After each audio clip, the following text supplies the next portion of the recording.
investigaciones, científico. Actualmente él es presidente electo de la Sociedad Española de Otorrinolaringología de Cabeza y Cuello. También es presidente electo de la Sociedad Española para la temporada del 2021-24. Es miembro de muchas sociedades internacionales, Hungría, Perú, Chile, Bélgica, Alemania, es muy conocido y es un gran catedrático y un gran maestro nuestro. Doctor Bernal, para mí es una honra tenerlo nuevamente a usted. Después de 5 años nos vimos en Cusco, en el Congreso de Oculoplástica. Igualmente también quiero presentar, gracias doctor Bernal, a la doctora Rocío Ardito Vega, oftalmóloga, de mucho prestigio, especialista en oculoplástica y vías lacrimales. Ella también ocupó el cargo de presidenta de la Sociedad Peruana de Oftalmología en el capítulo de oculoplástica, con estudios de posgrado en California, en Stanford, en México. Ella continuamente desarrolla actividades académicas y profesionales con nosotros como otorrinos en conjunto, y eso nos alegra mucho. Bienvenida, doctora Rocío Ardito. Igualmente, también quiero presentar a la doctora Mónica Hidalgo Venegas, que es otorrinolaringóloga, que es del staff de nuestro hospital. Ella es también docente de pre y posgrado en la Universidad Mayor de San Marcos, la Facultad de Medicina. Es miembro del staff también de la Clínica Internacional. Ella es experta en lo que es base de cráneo y rinología, la cual también tiene muchos trabajos que ha estado presentando. Bien, para continuar más o menos la dinámica de estas ponencias, va a ser que para el tema de las preguntas las haremos al final mediante la vía de chat, para el cual agradezco la aceptación de nuestros invitados para que se puedan ser resueltos de manera adecuada. Bien, para empezar, quiero invitar a la doctora Mónica Hidalgo para que nos exponga su charla sobre conociendo la vía lacrimal. Doctora Mónica, adelante, por favor. Claro que sí. Bien, buenos días con todos. Ya me presentaron, yo soy la doctora Mónica Hidalgo Venegas. Soy médico otorrinolaringóloga del Hospital Nacional Arzobispo Loaiza y agradezco nuevamente la invitación y la iniciativa de las personas del servicio por las cuales estamos presentes aquí esta mañana, queriendo expresarles lo poquito que conocemos de la vía lagrimal. Bien, si bien es cierto, la patología lagrimal se conoce desde la época antigua, desde la época egipcia, ¿no? Se describieron por los años 1500 años antes de Cristo en los papiros de Eber alguna patología de vía lagrimal, ¿no? Y posteriormente, en la época medieval, en la época del oscurantismo, no hubo mucho más detalles sobre la misma, ¿no? Sobre la vía lagrimal. Hasta que más o menos por el año 1540 o 1545, Andrés Vesalius realiza las primeras disecciones, porque antes se pensaba, como lo estamos viendo en la imagen, que las lágrimas provenían del líquido cefalorraquídeo. Es así que, conociendo el esqueleto óseo, empezando por la órbita, ¿no?, describiremos que la vía lagrimal se asienta en este hueso delgadito conocido como hueso unguis. Este hueso está en relación muy cercana con la apófisis descendente del hueso maxilar, con el hueso frontal, también está muy pegada al hueso etmoidal y forma parte, obviamente, de la órbita.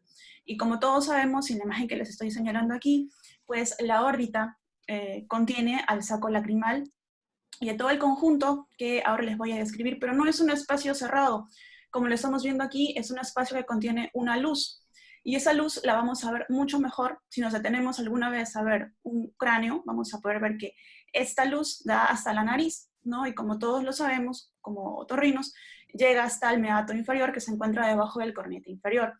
Si ven esta sombra o esta imagen translúcida, vendría a corresponder muy cerquita a la zona lagrimal, ¿no?, a donde se asienta el saco lagrimal. Bien, como todo cirujano del vía lagrimal debemos conocer la embriología. Y es que en rostro, recordar que se desarrolla desde el primer arco branquial, ¿no?, más o menos en la 7ª semana de la edad gestacional. Pues esta eminencia grande que estamos viendo aquí es la famosa eminencia frontonasal o prominencia frontonasal, que está muy pegada, muy cercana a la eminencia nasal medial. La patología de esto pues, nos debería pensar en un labio leporino, ¿no? Y es lo que sabemos. Sin embargo, también existen otras prominencias como la prominencia maxilar y la prominencia lateral, que se van a desarrollar, como les dije, más o menos en la 7ª semana, casi de manera sincrónica. Sin embargo, la prominencia maxilar lo hace un poco más acelerado, por lo que deja aquí un surco de tejido de células ectodérmicas que en el futuro van a convertirse en el surco nasolacrimal que lo estamos viendo aquí. Entonces, este surco nasolacrimal en sus inicios, y como lo podemos ver en esta imagen, vamos a poder diferenciar los canalículos, tanto el superior como el inferior.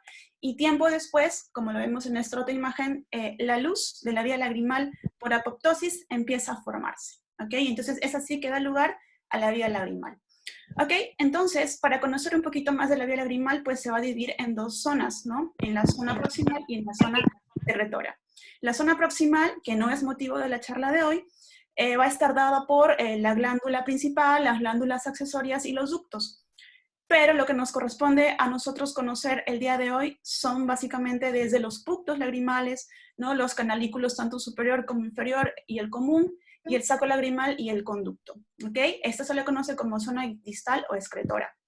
Y aquí estamos viendo en una imagen por sustracción que justo corresponde, ¿no? A los ductums, a los canalículos inferior y superior, el común, el saco lacrimal. Y aquí estamos viendo también algo muy interesante, ¿no? Es esta sombra de tejido, es esa sombra de un elemento nuevo que aparece en esta vía, ¿no? Que son las famosas válvulas, y que todo su recorrido vamos a encontrar algunas de ellas mejor descritas que otras más, ¿no?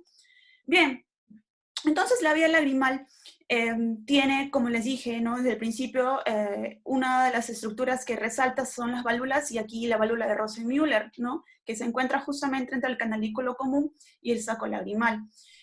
Y aquí en esta otra imagen vamos a ver cuáles son las medidas aproximadas, ¿no? Y son aproximadas porque han sido tomadas de muestras cadavéricas que de alguna manera varían el tamaño entre paciente vivo y paciente muerto, ¿no? Vemos que el canalículo inferior va a tener una porción vertical más o menos de 2 milímetros y una horizontal casi horizontal de 8 milímetros, mientras que el canalículo superior tiene tendencia a ser más horizontal. Vemos aquí también la primera válvula o la válvula de Rosenmüller y el tamaño aproximado del saco, que más o menos unos 10 milímetros, hasta el conducto que puede medir solamente entre 12, 15 y algunos textos refieren 18 milímetros de longitud. Esta diapositiva es muy interesante, a mí me gusta mucho describirla porque me permite resaltar el saco en sí, y aparece una estructura nueva que no les había mencionado, que es el ligamento palpebral medial. Entonces, este ligamento, que se va a continuar hacia toda la vía lagrimal y la órbita, va a definir el saco lagrimal en dos porciones, una porción superior y una porción inferior. La porción superior llamada fundos, ¿no? O fondo, y la porción inferior que vendría a ser el saco en sí. Y como vemos, se va a continuar con el conducto lacrimonasal generando una zona de constricción. ¿Ok? Entonces, ¿por qué es importante esa zona de constricción? Porque justamente es el lugar donde existen las obstrucciones con mayor frecuencia, esta zona de constricción. Además, vemos que se va a formar una angulación, ¿no? Tanto entre el cuerpo como el conducto. Esa angulación pues es variable entre sexos. Por ejemplo, se encontró por mediciones que el sexo masculino puede llegar a medir en promedio 161 grados y en el varón 167 grados, es decir, más cercano a 180, es decir, más vertical. En cambio, en la mujer, esa angulación, ¿no? Le da esa composición o esa disposición anatómica. También vemos que el conducto óseo en el lado derecho es distinto que en el lado izquierdo. En el lado derecho, tanto en los diámetros antero-posterior y transversales, son mayores en promedio que en el lado izquierdo. Por lo tanto, el conducto óseo en el lado izquierdo es más estrecho. Además, el valor del lumen en promedio del conducto lacrimonasal entre varones, que en promedio es 1.8, 2.4 milímetros de luz, y de la mujer de 1.5, 2.1 de luz, implica por triple razón que la mujer sería el sexo femenino, ¿no? El factor de riesgo, digamos, más importante para patología crónica de vía lagrimal, tanto por la angulación, tanto por los diámetros, tanto por la luz estrecha. Bien, entonces hablaremos un poquito sobre el mecanismo de bombeo que se inicia básicamente por el músculo orbicular. Este músculo orbicular va a tener tres partes, una porción orbicular, que le estoy señalando aquí, una porción palpebral, que va a formar el párpado, y una porción lacrimal que no se ve aquí, pero que se encuentra más posterior, muy cerca del saco lacrimal, que se le conoce como músculo de Horner. O sea, la porción lagrimal del músculo orbicular es el famoso músculo de Horner. Nervio facial es el que inerva el músculo orbicular, y vemos que las lágrimas van a drenar de dos maneras, ya sea por bombeo activo, que es el principal mecanismo de bombeo, ¿no? O de drenaje, y por evaporación, 10% en jóvenes y 20% en ancianos. Si hacemos un zoom a esta imagen, vamos a ver este músculo auricular justamente, y la porción lagrimal, ¿no? Muy cerca de la vía lagrimal, es el famoso músculo de Horner, ¿ok? Que estamos viendo aquí. Entonces, músculo de Horner, muy cerquita del saco lagrimal. ¿Cómo se explica esto? Esa imagen es muy bonita. Estoy señalándoles un corte axial, en otras palabras, un corte horizontal, ¿no? Donde estoy señalando, por ejemplo, aquí el saco lagrimal. Esta vendría a ser una celdilla etmoidal. Esto vendría a ser parte de los huesos nasales, ¿no? Y aquí estoy señalando el músculo de Horner. Y miren la cercanía con el saco lagrimal. Este saco lagrimal, entre el saco lagrimal y el músculo de Horner, hay un septum, ¿no? Que es una especie de tejido que se encarga de unir ambas estructuras, ¿no? Y de esta manera, al moverse el músculo auricular, pues habría también movimiento en el saco lagrimal. Entonces, así podríamos entender la importancia del lagrimeo y el mecanismo de bombeo del lagrimeo, ¿no? Como lo estamos viendo aquí. Bien, empecemos hablando un poquito sobre el punctum, ¿no? El punctum es, como les dije, el inicio de la parte excretora. Es un pequeño montículo fibroso, ¿no? Alrededor, que se le conoce como papila. Y este punctum es delgadito, muy, muy fino, de 0.2 o 0.3 milímetros en los jóvenes, y suelen ser redondos o ovalados en la juventud. Mientras que en los adultos mayores, ese punctum ya tiene otra forma. Se dice que tiene forma de boca de pez, ¿ok? Vamos a ver que la disposición de los punctum es distinta. El punctum inferior suele ser más posterior y más lateral. Y eso tiene que ver con la prominencia nasal que habíamos hablado en embriología, ¿no? Por la distribución embriológica que tienen estas dos estructuras, ¿no? El superior es distinto que el inferior. El inferior es más posterior y más, obviamente, más posterior. Bien. ¿Qué más vamos a ver aquí? Pues histológicamente el punctum se vendría a señalar de esta manera, ¿no? Como un conjunto de células epiteliales, ¿no? Que están rodeadas también por la papila, y que vamos a ver aquí. Acá también vemos el músculo de Horner muy cerca del punctum, ¿no? Pero más en relación con el saco. Y aquí estamos viendo en una imagen por microscopía electrónica cómo este punctum se puede ver tan ampliado, ¿no? De esta manera. Y esta zona vendría a ser la zona del canalículo, ¿no? Bien, los canalículos. Vemos que los canalículos, bueno, son dos, ya les mencioné, tanto el superior como el inferior, y van a drenar casi en su mayoría directamente a un canalículo común, como aquí, por ejemplo, ¿no? En el canalículo inferior, ya les dije, tiene una longitud de más o menos 2 milímetros, una porción vertical y una porción casi horizontal de 8 milímetros, 8 a 10 milímetros, ¿no? Y aquí arriba también casi 10 milímetros, cuya luz suele ser de 0.3 a 0.6 milímetros, pero puede llegar a expandirse hasta 1 milímetro. Vemos que, por ejemplo, aquí en esta imagen, esta es una foto también de microscopía electrónica de un canalículo donde vemos que las paredes son distintas. Una pared es lisa y la otra pared, la del frente, es rugosa. ¿Por qué esta disposición? Porque justamente de esta manera podemos asegurarnos que siempre haya luz, ¿no? Que siempre haya un espacio de luz para que puedan transcurrir por allí las lágrimas, ¿no? Y aquí, por ejemplo, abajo, como eso lo van a explicar mejor más adelante en las siguientes charlas, cómo se pueden evaluar la permeabilidad de los punctum a través del sondaje, ¿no? Y ver si es que pasa o no pasa. Eso ya lo hace, eso se hace en la evaluación prequirúrgica. Bien, avanzando entonces al saco lagrimal, vemos que el fondo puede llegar a medir hasta 5 milímetros y el cuerpo hasta 10 milímetros, ¿no? Pero son números variables. El epitelio que está conformando la parte interna del saco lagrimal es epitelio columnar estratificado y va a tener células caliciformes que son realmente muy importantes en la producción de moco. Va a tener también cilios y va a tener glándulas serosas, ¿no? Cilios para el transporte también de las lágrimas y glándulas serosas también. Pero además podemos encontrar microvellosidades. ¿Qué significa esto? Que también tiene cierto poder de absorción de lágrimas. Bien, y la pared del saco es una pared delgada. En comparación con la pared del conducto, que lo vamos a ver más adelante, es una pared mucho más delgada, pero a su vez está rodeada por estructuras vasculares de manera cavernosa. Aquí estamos viendo, por ejemplo, en este corte histológico, cómo este canalículo probablemente superior, ¿no? O inferior está llegando hacia el saco lagrimal, ¿no? Vemos también aquí el músculo de Horner muy cerca, ¿no? Y que tiene que ver mucho con el bombeo y el parpadeo. Y aquí en un corte vertical estamos viendo el canalículo superior, el canalículo inferior, el saco lagrimal, la parte superior se le conoce como seno de Meyer o seno de Mayer, y aquí el conducto lagrimonasal, ¿ok? Bien, hablando sobre el conducto lagrimal, quisiera por favor que observen bien estos cortes histológicos que han sido realizados cada 3 milímetros, ¿ok? Entonces cada uno tiene 3 milímetros de distancia y empezamos aquí primero por los canalículos. Aquí estamos viendo el saco lagrimal y esta imagen correspondería a una célula caliciforme, que tienen pocas, ¿no? Aquí estamos viendo la unión entre el saco y el conducto y todas estas de la parte inferior son cortes histológicos del conducto, ¿ok?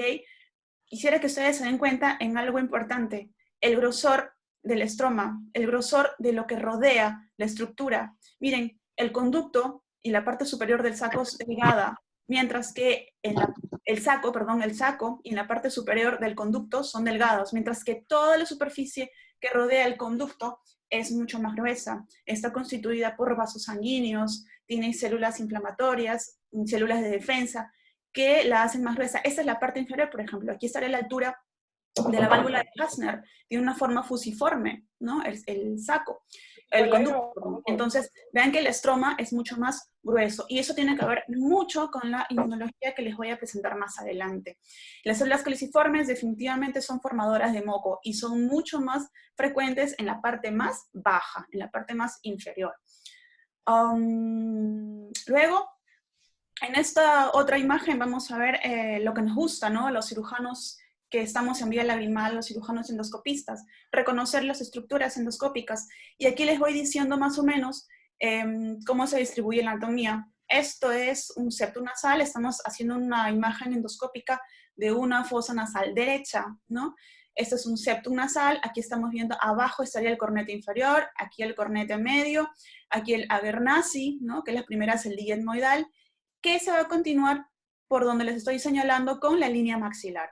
Si vemos al costado la imagen, la disección anatómica que les estoy presentando, pues aquí estaría el abernaci, la primera celdilla etmoidal, atrás estaría la bula etmoidal, ¿no? Y en esta estructura o en esta imagen un poco más blanca, estaríamos viendo la línea maxilar que correspondería aquí al saco y al conducto. Y aquí, donde les estoy señalando, no hay cornete inferior, estamos viendo la válvula de Hasner con la salida de lágrimas hacia la nariz. En esta otra imagen, que también es un corte anatómico de disección muy bonita, estamos viendo la vía lagrimal completa, ¿no? En el lado derecho, en el lado izquierdo, el septum nasal, probablemente este sea el cornete medio, ¿no? Y aquí estamos el cornete inferior acá, cornete inferior por abajo, ¿no? Y estamos viendo cómo el conducto por aquí y el saco por arriba se pueden diferenciar claramente, ¿no? Saco, conducto se ve muy claro. Y en esta otra imagen, pues hemos hecho una especie de zoom, ¿no? Quitando el cornete inferior, y se puede ver muy bien la válvula de Hasner, que la vamos a ver mejor aquí, ¿ok? Entonces, así vendría a darse la salida de lágrimas a la altura del cornete inferior, ¿no? Conocida como meato inferior, debajo del cornete inferior.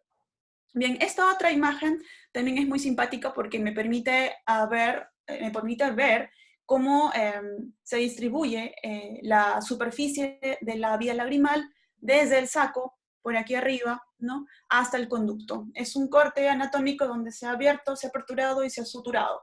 Para poder ver cómo es en macro una vía lagrimal, pues vemos que el saco tiene algunos bordes irregulares, pero el conducto pues tiene más, ¿no? Entonces, ¿qué superficies irregulares son esas? Pues lo que estamos viendo al costado. Son las famosas válvulas. La válvula empezando por Rosen-Müller, la válvula de Krauss, la válvula de Telfer y válvula de Hasner, pero hay más, ¿no? Bien, esta imagen de acá abajo a mí realmente me impactó mucho cuando la estaba estudiando, porque es un corte en microscopía electrónica del saco lagrimal, pero vamos a ver la tremenda distribución de vasos sanguíneos y la tortuosidad de estos mismos que están rodeando o están en las paredes del saco y que de alguna manera estrechan un poco la luz, ¿no? Que vendría a ser un poco delgada, ¿no? Y que le dan esa forma sinuosa o esa forma tortuosa. Entonces, ¿y por qué? ¿Por qué ocurre eso? ¿Por qué hay tanta vascularización alrededor de la vía lagrimal, pues vamos a verlo más adelante. La vía lagrimal, como lo han visto muchos en muchos textos, no es una vía recta, sino tiene la disposición de un espiral, ¿verdad? Y bueno, aquí les presento, por ejemplo, una imagen, un video de una dacroendoscopía neumática, ¿no? Utilizando presión de aire, ¿no? Presión positiva medida, con un paciente que tiene una sonda puesta, ¿no? Estamos viendo que la formación de un granuloma, ¿ok? Entonces, esa sería una tecnología que podríamos algún día ver en nuestros países utilizando un dacroendoscopio, que es un equipo que es rígido. Bien, finalmente la válvula de Hasner va a terminar, como lo estamos viendo aquí, en toda la vía lagrimal, pues esta válvula de Hasner va a tener la función de unir la vía lagrimal con el cornete inferior y se localiza, como ya lo saben, en el meato inferior, y va a presentar 4 formas de apertura. Tenemos el tipo abierto, que no es tan frecuente, 12%, el tipo valvular, el tipo manga, pero el más frecuente es el tipo adhesivo. ¿Ok? Entonces, ¿dónde se encuentra esta válvula de Hasner? Pues debajo del cornete inferior, podríamos elevarlo y ver esta estructura, ¿no? Que en distancia desde la narina hasta el saco, hasta la válvula de Hasner, podremos encontrar más o menos una distancia de 30 a 35 milímetros detrás de la narina.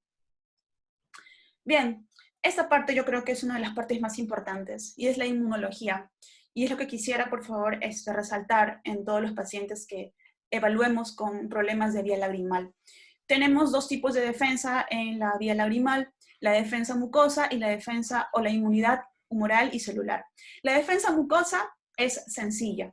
Está dada básicamente por la cantidad de células caliciformes que tenemos, sobre todo al final del conducto. Las células caliciformes, como todos sabemos, se encargan de la producción de moco. Entonces, en la parte más distal del conducto habrán más células caliciformes. Esta es un corte histológico de las partes superiores del conducto. Y esta otra es de la parte inferior. Miren esta célula que tiene la forma de un cáliz, ¿no? Por eso se llama caliciforme, productora de moco, pues es escasa en las partes superiores, mientras que en la parte inferior es abundante. ¿Qué significa? La producción de moco genera, de alguna manera, una protección, ¿no? O una barrera entre los gérmenes para evitar que asciendan hacia la vía lagrimal. Bien, esa es la primera defensa. Y la segunda defensa está dada por la inmunidad humoral y celular. Como todos sabemos, el tracto lagrimal va a contener MALT, que es tejido linfoide asociado a mucosas. Este tejido linfoide tiene como función reconocer los antígenos y generar una respuesta inmune. Van a producirse muchas inmunoglobulinas, la A, la M, la G, pero principalmente es la A la que abunda más y va a dar una función secretora. Esta inmunoglobulina A recubre la superficie de las mucosas y se encarga también de la opsonización. ¿Qué significa? La inmunoglobulina A se adhiere a las bacterias para generar que su fagocitosis sea mucho más sencilla por nuestro sistema de defensa.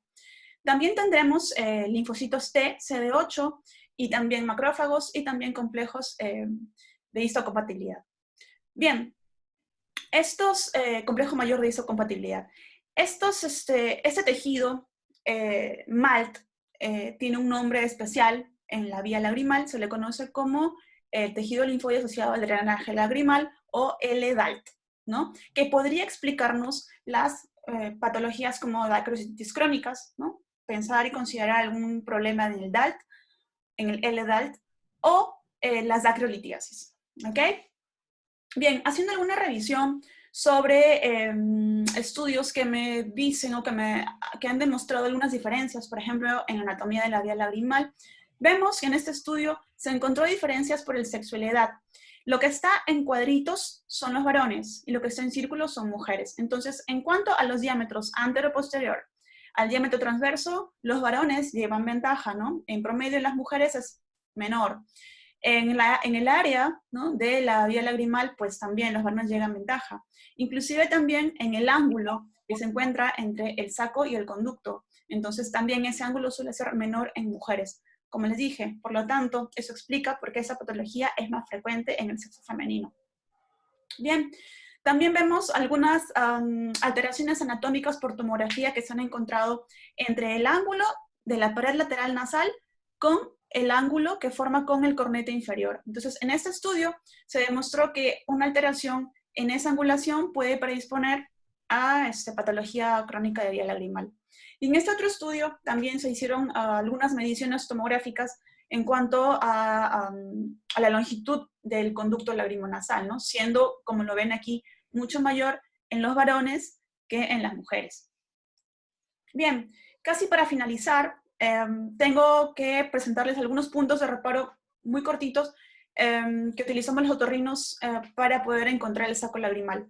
Entonces, miren aquí, estamos viendo que luego del cornete inferior hacemos una línea imaginaria, la conocemos como la línea M. Entonces, esta línea M vendría a estar formada por la línea maxilar, ¿no? Principalmente. Esta línea maxilar va a tener, más o menos empieza desde la axila del cornete hasta el inicio del cornete inferior. Si hacemos una línea horizontal, vamos a dividir a esta línea M en dos, ¿no? Donde el ostium del maxilar se encontraría justo donde les estoy señalando, justo debajo de la mitad. Entonces, esto me marcaría la sombra entre el cuerpo o el saco lagrimal y entre el conducto lagrimonasal. ¿Okay? Entonces, más o menos es la forma o el punto de reparo que utilizamos para ubicarla de manera endoscópica, si no contamos con algún otro elemento luminoso, ¿no? Como lo hemos visto también con algunos láser, utilizan la punta del láser para poder demostrar o marcar cuál es la sombra del saco lagrimal. Bien, y esto que les puede interesar mucho a los oftalmólogos, estaríamos hablando de algunas imágenes, por ejemplo, de cortes tomográficos, que estamos viendo una tomografía muy bonita de un paciente del hospital, el cual es un corte coronal, ¿no? Y estamos viendo también la sombra del saco lagrimal en relación al cornete medio. Aquí en la tomografía no estamos viendo el cornete medio porque es una tomografía muy anterior, ¿no? Recuerden que la vía lagrimal se va a encontrar en los primeros 3 o 4 cortes, ¿no? Entonces, más atrás estaríamos viendo el cornete medio. Vemos aquí siempre, mi sugerencia es buscar el lado sano y poder comparar, ¿no? Entonces, aquí estamos viendo el saco lagrimal muy bien definido en el lado izquierdo, ¿no? Con su componente óseo bien marcado, pero en el lado derecho estamos viendo un dacreocele, en el cual ha sido erosionada la pared medial de la órbita, inclusive se puede ver un poco erosionada. Entonces, ese dacreocele estaría explicando la patología del paciente o la sintomatología del paciente. También estamos viendo un poquito desviado el septum, más o menos para que vean algunas variantes, ¿no? Anatómicas en nariz.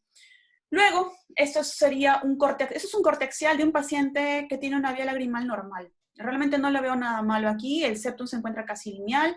Vemos que la vía lagrimal se encuentra cubierta por su porción ósea, ¿no? Y no le veo mayor patología, salvo un poco de inflamación en el seno maxilar derecho. A diferencia de este otro paciente, estoy viendo una ligera desviación del septum hacia el lado derecho, el cornete medio va a tener una neumatización, que es una variante anatómica normal, que se llama concha bulosa, y esa concha bulosa puede estar acompañando muchas veces patología de vía lagrimal, porque el cornete medio es más grande, ¿no? Y puede de alguna manera generar cierta obstrucción o cierta cercanía o alguna alteración fisiológica en la nariz, ¿no? Parece que este paciente ya es un postoperado porque vemos que la vía lagrimal está abierta o que el saco lagrimal está erosionado, ¿no? Esta otra patología en la tomografía que les estoy señalando no es de vía lagrimal, la estoy presentando para que conozcan un poquito la anatomía, ¿no? Por ejemplo, este paciente es un paciente cuyo lado derecho se encuentra en buenas condiciones, ¿no? El seno maxilar derecho está muy bien ventilado, a diferencia del lado izquierdo, donde es un seno maxilar bastante atelectasiado, ¿no? Muy pequeño, y vemos que por la forma de la mucosa, probablemente ese paciente sea muy alérgico, ¿no? Esa forma rugosa, esa forma tortuosa, me indica eso, un septum lateralizado hacia el lado izquierdo, ¿no? Y este paciente finalmente, que probablemente es una tumoración de origen a determinar, pues un NM, un papiloma invertido, en el cual ha erosionado casi toda la órbita, no tenemos pared lateral nasal, no tenemos tampoco piso de órbita, no tenemos casi nada de seno maxilar, ni cornete medio, probablemente, y también tiene afectado el seno etmoidal, probablemente este paciente también tenga patología de vía lagrimal. Aquí les muestro, sobre todo para los oftalmólogos, ¿no? Estas variantes anatómicas, lo que les decía, la concha bulosa, que puede traer alguna patología inflamatoria. Por ejemplo, aquí está generando una sinusitis, ¿no? En el lado derecho. Y aquí esta imagen de abajo es distinta, pues aquí sí estamos viendo una lesión que está afectando y erosionando todo el seno maxilar derecho, ¿no? Está muy cerca de la vía lagrimal. Esto es una tumoración benigna conocida como papiloma invertido. Muchos papilomas invertidos pueden erosionar por contigüidad el saco lagrimal y pueden luego, al momento de retirarse, dañar o alterar la vía lagrimal, como por ejemplo aquí, ¿no? Este paciente es un paciente posoperado mío, bueno, en realidad posoperado de un papiloma invertido por vía externa, pero luego vino con la patología de vía lagrimal porque, si ven aquí, en el lado izquierdo van a ver bien el saco lagrimal, pero en el lado derecho no. O sea, al momento de la maxilectomía tuvieron que retirar todas las paredes laterales de la nariz, parte de la órbita y obviamente el saco lagrimal. Entonces, posteriormente, este paciente fue operado en muy buenas condiciones, pero no tenía nada de vía lagrimal. Aquí no hay nada, es el mismo paciente, ¿no? No hay cornete, no hay pared lateral, no hay nada. Bien, y finalmente este otro paciente que tiene tiene un papiloma invertido, es un corte coronal, estamos viendo acá la concha bulosa, estamos viendo aquí el papiloma invertido, pero vemos que está preservada la vía lagrimal, tanto el lado derecho como el lado izquierdo, entonces parece que es una tumoración que depende principalmente del cornete inferior, ¿ok? Entonces, y aquí también, ¿no? Este paciente pues sin mayor problema con la vía lagrimal porque no está directamente erosionando sus paredes óseas. Bien, en cuanto a la irrigación, ya para terminar, la irrigación proviene de la arteria etmoidal anterior, sin embargo puede haber alguna rama lateral, como lo estamos viendo aquí, ¿no? Esta rama lateral muy cerca al cornete medio y al saco lagrimal puede producir en algunas ocasiones sangrados, que nos ha pasado, ¿no? Personalmente. Entonces, esta rama lateral de la etmoidal anterior y la cercanía con el Abernathy, la cercanía con el saco lagrimal, al momento del fresado, pues nos puede producir un sangrado importante si no estamos preparados, que puede mejorar con un cauterio bipolar. Bien, biofilms. Pues esta es una fotografía de un paciente nuestro que está justo recién en cirugía, recién terminando su acto quirúrgico, pero nosotros estamos, bueno, como sabemos, por protocolo dejamos una sonda, la sonda de Crawford, en la cavidad nasal. Pues estas imágenes no son de ese paciente, pero son imágenes de sondas de Crawford con el tiempo. Y estamos viendo en esta microscopía electrónica la presencia de biofilms, tanto en la superficie como en la luz de las sondas. Entonces, ¿qué significa eso? Colonización a bacterias, proceso inflamatorio, sinequias, pues nos toca estudiar. Para terminar, el futuro en vía lagrimal y el mensaje que les quiero dejar, la patología de vía lagrimal es una patología bastante amplia. Es una patología en la cual une ambas especialidades, tanto otorrinolaringología como oftalmología, ¿no? Entonces, ¿nos toca conocer más? Por supuesto que sí. Tenemos que emplear los estudios de histopatogenia de la dacrocitis crónica, por ejemplo, ¿no? Ver qué fármacos utilizarían, anticuerpos monoclonales o algunos antibióticos específicos, pues nos toca ver eso.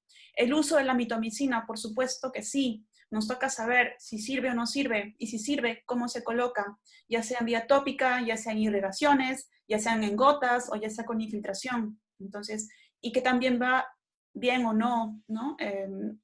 Bueno, también nos toca hacer más investigación sobre la canalización, la recanalización, el uso de stents o balones, como les había mencionado. Tal vez en el futuro ya no más ondas, tal vez en el futuro solamente balón, ¿no? Y ver y comparar los resultados. Definitivamente, estudiar mejor el DALT o el MALT de la vía lagrimal. Eso nos va a permitir ampliar no solamente los conocimientos de la fisiopatología, sino también de los resultados postquirúrgicos, ¿no? ¿Por qué no considerar que es el biofilm? ¿Por qué no considerar que son de repente algunos, como tienen tanta vascularización estas zonas, por qué no considerar vasculitis o patologías autoinmunes que están de fondo detrás de los pacientes? Estudios en neurología, por supuesto que sí, sobre todo en las congénitas, ¿no? Ver qué pudo haber pasado con estos niños, conocer el microbioma que ya les he mencionado y evaluar el uso de células madre y microscopía electrónica. Finalmente, formar equipos de trabajo en conjunto entre otorrinos y oftalmólogos, que ya lo hacemos, ¿no? Esa es una fotografía de las últimas que hicimos en el hospital. Acá estamos viendo al equipo de oftalmología de mi hospital, ¿no? Acá el doctor Solón Serpa, quien les habla, el doctor Juan Carlos Chaparro, ¿no? Profesor de muchos de nosotros, que se encuentra ahora moderando nuestra charla. Y bueno, finalmente agradecerles la presencia, ¿no?, de todos y conocer el equipo, como les vuelvo a mencionar, ¿no?, el equipo en conjunto, tanto del grupo de oftalmología como el grupo de otorrinolaringología, y aquí mis residentes, ¿no?, que son nuestro pilar en el cada día. Muchas gracias. Doctora Mónica, muchas gracias por su magnífica charla. En verdad nos espera un futuro brillante, lleno de investigaciones. Hay mucho que investigar y eso conmino a nuestros médicos residentes y médicos que quieran empezar en la cirugía lacrimal a investigar. Hay mucho que hacer, es un campo apasionante y nos espera un futuro brillante. Ahora me toca presentar a la doctora Rocío Rito,